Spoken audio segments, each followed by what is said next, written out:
Business Partners 101. At this point, I've had business partners in pretty much all of my successful businesses.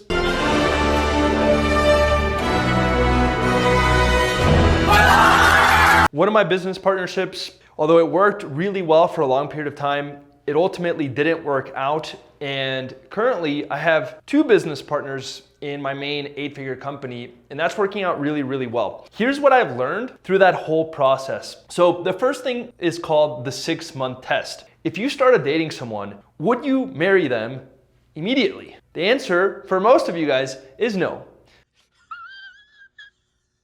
At first, you would start dating, then if you really, really hit it off, maybe you would move in together, then after a few years, you would then propose and then get married. For most people, that tends to work.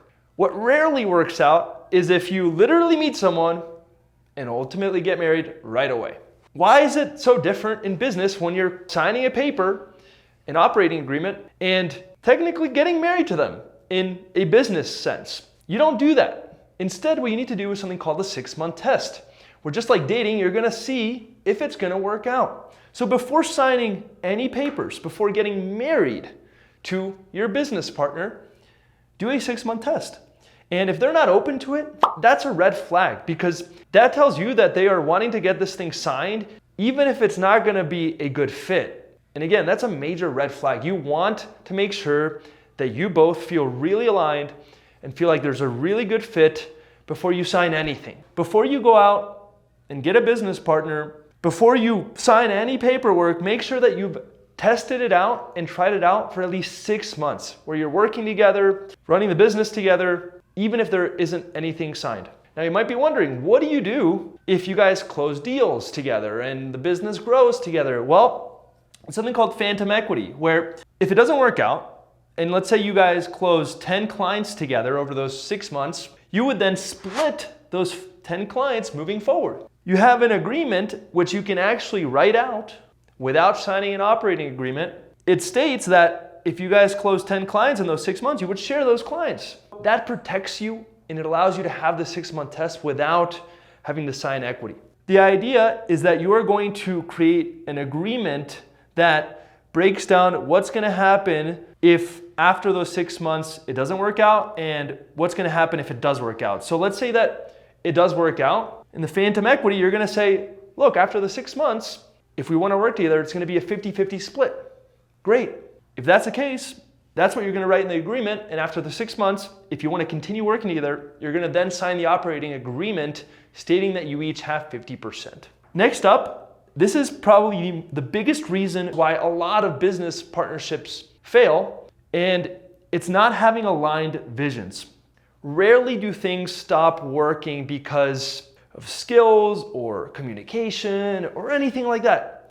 For the most part, it's when one founder or one business partner wants one thing for themselves in their life and another business partner wants a different thing. For example, with my marketing agency, my business partner didn't really want to keep growing, and he felt really happy with where the business was at. On my end, I had a vision where I wanted to build and see how far we could take it and push ourselves to our greatest limit. Our vision started to disconnect, which ultimately created more and more tension and miscommunication, and little issues would pop up, and over time, that ended up hurting the relationship. So the biggest thing that I look for to make sure that it's a good business partnership is that the visions are aligned.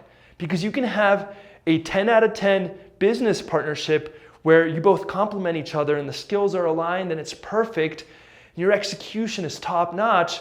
But if your visions for each other and for your life and for the business are disconnected, it's still not going to work out. Before looking at whether or not you are complementary and you bring skills to the table together that further the business more than you would alone, you have to ask yourself, do we have the same vision here?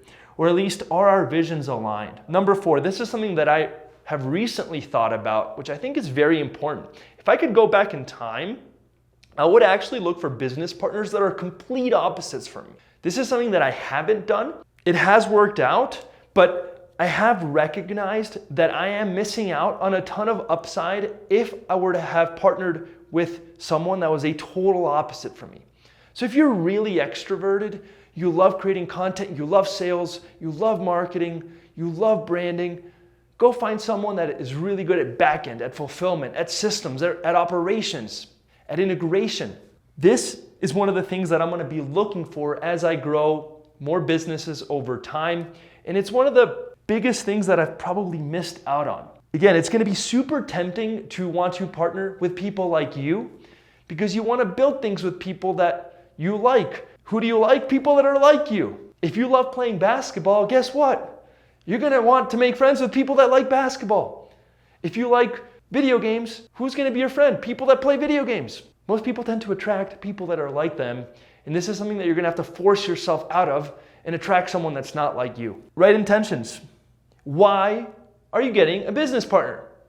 Are you getting a business partner because you believe that a rising tide will raise all ships, and in the long run, you'll go farther together? If so, that's a great reason to get a business partner. Are you getting a business partner because you want to be happier in growing your business and have more fun and build it with someone else and sharing that experience? Great, that's an amazing reason to get a business partner. Are you getting a business partner because you lack something that they can bring to the table that you're just terrible at? For example, I have a client who was amazing at sales, but he just could not get clients' results for the life of him. I told him, dude, if you want to get to the next level, you have to partner with someone that is the opposite. And then they were able to blow up. If the reason to partner is because you have complementary skills and you're really lacking in an area that is vital for the business to grow, then great. But if your intention is to get a business partner because it's your best friend and you like the guy and you're like, why not? That's a terrible idea. If you're getting a business partner because you watched a YouTube video and you're like, oh, maybe I need a business partner. Bad idea. Make sure you're very clear on your intentions and you're getting a business partner for the right reason. The last point that I'm going to bring that I forgot to write down, you do not need to give away half of your equity just because you bring in a business partner.